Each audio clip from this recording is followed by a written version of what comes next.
오늘은 나의 하나님, 나의 하나님이란 제목으로 시편 22편 말씀 묵상하겠습니다.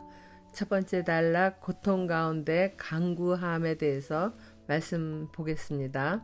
나의 하나님, 나의 하나님, 어찌하여 나를 버리십니까? 어찌하여 그리 멀리 계셔서 살려달라고 울부짖는 나의 간구를 듣지 아니하십니까? 나의 하나님, 온종일 불러도 대답하지 않으시고 밤새도록 부르짖어도 모르는 채 하십니다. 그러나 주님은 거룩하신 분, 이스라엘의 찬양을 받으실 분이십니다. 우리 조상이 주님을 믿었습니다. 그들은 믿었고 주님께서는 그들을 구해주셨습니다. 주님께 부르짖었으므로 그들은 구원을 받았습니다. 주님을 믿었으므로 그들은 수치를 당하지 않았습니다. 다윗은 자신을 죽이려 하는 많은 대적들과 적개심에 눈이 멀은 사울을 피해 다니는 환난의 시간을 오랫동안 겪었습니다. 그러한 때에는 하나님마저 자신을 버리고 멀리 떠나 계신 것처럼 매우 공고하였을 것입니다. 공고한 마음으로 인해 하나님을 온전히 불렀으나 대답을 듣지 못하며 밤새도록 부르짖어도 하나님은 잠잠하실 때가 있습니다. 그러나 그러한 때에도 다윗은 하나님에 대한 믿음이 흔들리지 않습니다. 그리고 이 시의 첫 부분에 나의 하나님 어찌하여 나를 버리십니까? 구절이 예수 그리스도가 십자가에서 순환을 겪으시며 아람어로 엘리 라바 사박단이 부르짖은가 똑같으므로 다윗이 성령의 감동을 받아서 그리스도의 순환과 부활을 예언한 것으로 봅니다. 그러나 이 상황이 예수 그리스도의 순환을 예언한 것만은 아니며 다윗이 직접 겪고 있는 고난 가운데 지은 시이기에 구약 시대의 다윗을 오실 예수 그리스도의 모형으로 보기도 합니다. 다윗은 고난 가운데 온종일 주께 기도하거나 밤새도록 부르짖었으나 아무런 응답을 받지 못하는 경우가 많았던 것 같습니다. 대부분의 사람들이 이렇게 온종일 주께 기도하거나 밤새도록 부르짖어도 아무런 응답을 받지 못하는 경우에는 하나님의 존재를 부인하게 되는 경우가 허다하지 않습니까? 그러나 다윗은 하나님이 기도에 대답하지 않으실지라도 하나님은 거룩하시며 찬양받기에 합당하신 분이라며 믿음을 고백합니다. 다윗과 그의 조상은 구원의 하나님을 믿음으로 부르짖는 기도를 드렸으며 그러한 기도로 그의 조상은 애굽의 종살이에서 구원되기도 하지 않았습니까?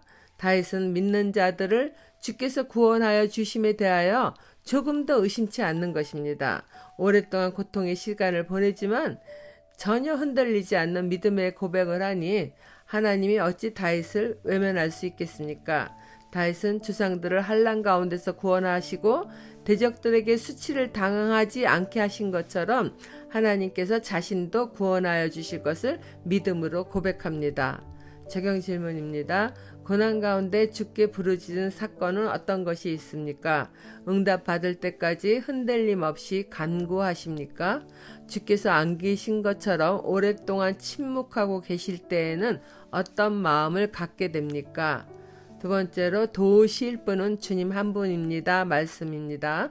그러나 나는 사람도 아닌 벌레요. 사람들의 비방거리, 백성의 모욕거리일 뿐입니다.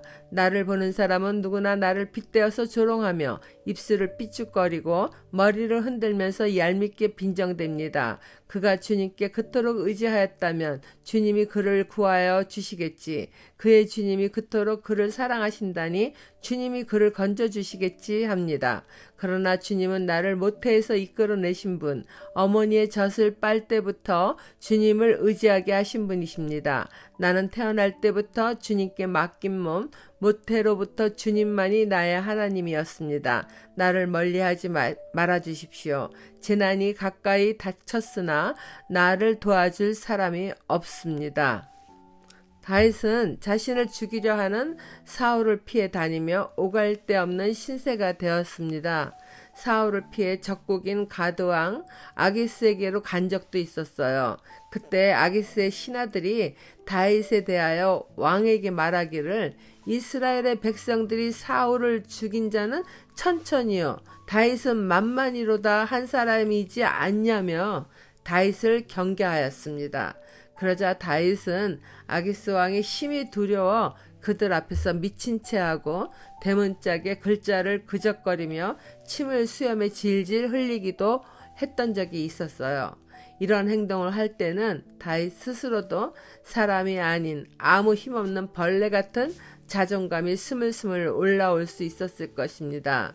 또한 사울을 피해 다니는 다윗을 보는 백성들은 이전과 달리 다윗을 조롱하거나 입을 삐죽거리며 무시합니다.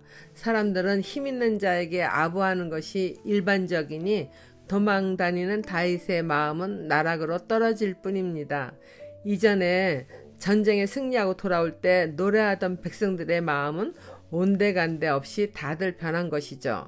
이뿐 아니라 아무 힘없이 도망다니는 다윗을 보고 사람들은 다윗이 하나님을 의지하지 않아서 당하는 것이라며 머리를 흔들면서 조소하기도 합니다. 자기들 마음대로 다윗의 불행은 믿음이 없는 탓이라는 것이죠. 그러나 이러한 수치를 당하면서도 다윗은 주님은 모태에서 자신을 이끌어 주시고 어린 아기 시절 어머니의 젖을 빨 때부터 주님을 의지할 수 있도록 인도하신 분이라고 믿음의 고백을 합니다.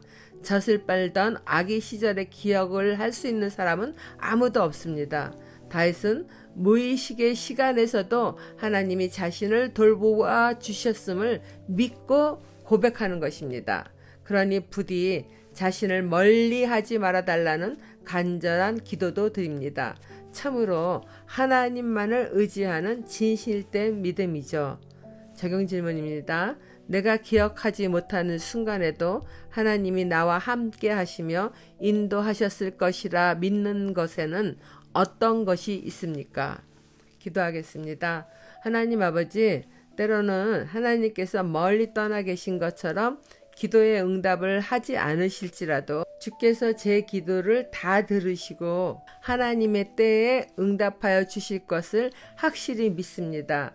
하나님의 응답이 제 뜻과 다를 경우에는 그것을 잘 해석할 수 있는 성령의 지혜를 주시기를 바랍니다. 기도에 늘 응답하시는 하나님을 찬양하며 예수 그리스도의 이름으로 기도드립니다. 아멘.